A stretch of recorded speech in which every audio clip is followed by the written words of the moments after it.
Hi everyone, I'm Rhonda with jtribecreations.com.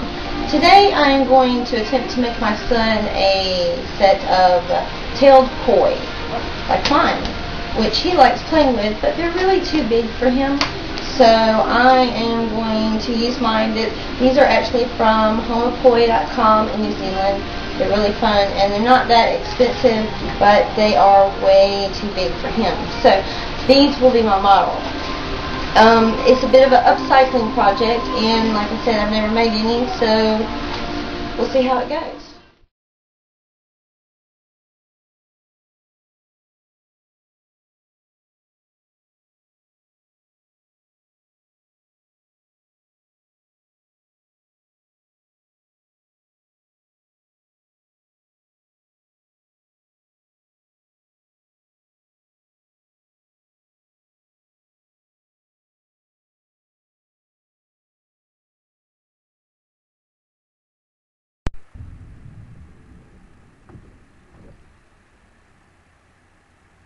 So here's how I made the inside of the koi. Remember, I'm making this for my son, so if you wanted to make these for adults, you would make it bigger and probably use actual balls. I opened up the hacky sacks that I had. They were old and spilling out their guts anyway. Inside I found some little styrofoam beads, little pebbles, and some plastic pellets of some kind. Put some in a Ziploc bag. Each one needs to weigh around 30 grams. See mine in the little sandwich bag? Then to take the sandwich bags, lay them out, take a little piece of cord, and tie them up.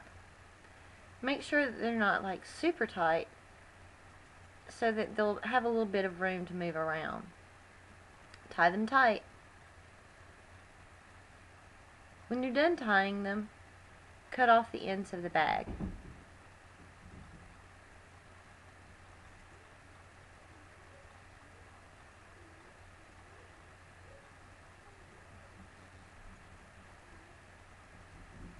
And there they are.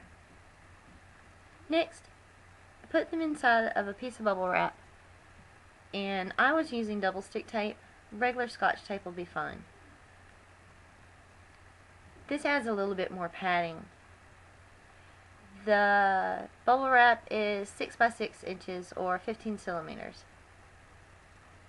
Do it for each little bag.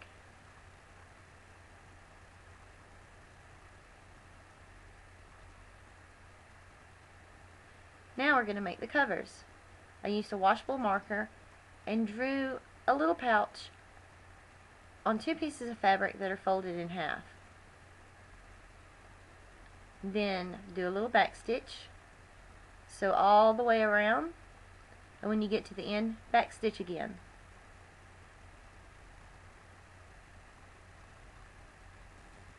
Then cut out your little pouch. You can make this more circular if you wanted to.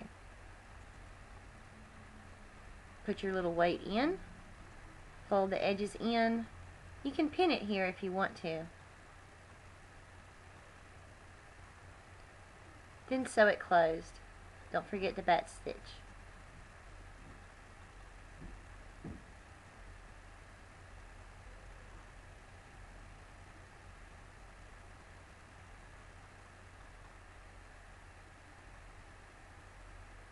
And there's your little bag.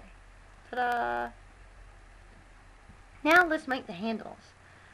I made our handles the same size as the regular koi. My webbing is about 13 inches long, and I just used an old piece of lanyard. D-rings would have been better to use, but I used keychains because that's what I had on hand. Put it in the middle. Take your ends and fold them onto the inside. You might want to remember to close off the edges of your webbing. You can usually do this with heat by running it over the edge of a candle. Pin in place, and then sew right there. It should look like this. Ta-da!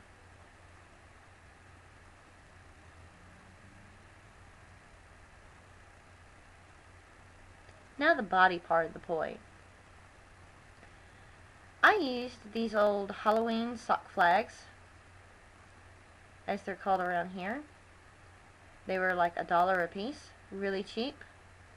Deconstructed them by taking the strings off and taking the little plastic band that was on the inside to give it shape.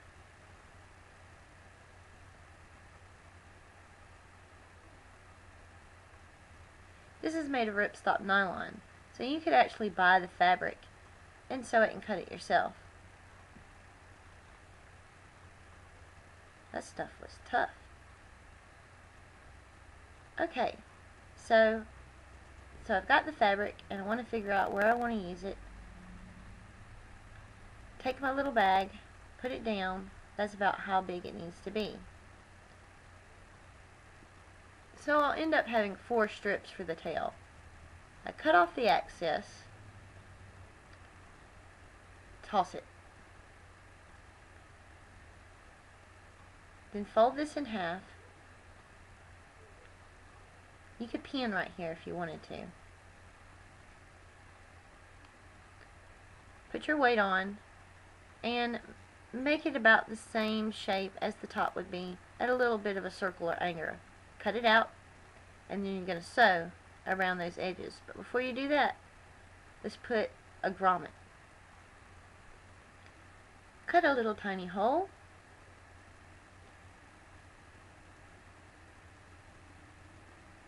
Put the grommet in.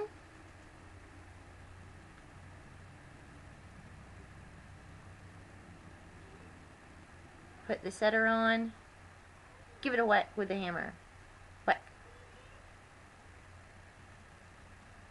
Whack, whack, whack, whack. Make sure it's good and flush. Then sew around the outside that you cut. Just sew around the inside for right now. Where the tail part is, leave that open because that's where you're going to put the sack in. If you wanted heavier ones, you could just put hacky sacks in there as they are. Now turn it inside out, and there's your basic shape of the poi. Put the bag in, and make a little mark with your washable marker. Right there is where you sew a little piece of cord. Put it back in, and work really hard at feeding that tiny piece of cord through the hole. Once you get the string through the hole, you'll attach your swivel. I ended up using fishing lure swivels because it's the only thing I had around the house that would fit. Ball bearing swivels, like a size 7 or 10, would probably be better.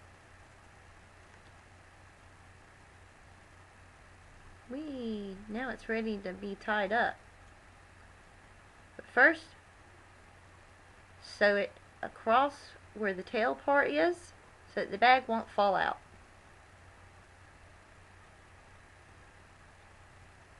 Now let's put it all together. Make a loop, string it through, and pull it through. This will make it where it will be adjustable. You need your cord to be about the length of the inside of the arm. I'm not really sure what this knot is called, but it makes it more adjustable. I hope you can see that. Make the same kind of knot down where you attach it to the poi. Like I said, the length of the cord needs to be as long as from the wrist to the inside of the arm where the shoulder blade is, or the armpit. You can do this by measuring your kid, or just measure the inside of their coat sleeve. Tie it all up, and there it is. Finished poi. Let's see how he likes it.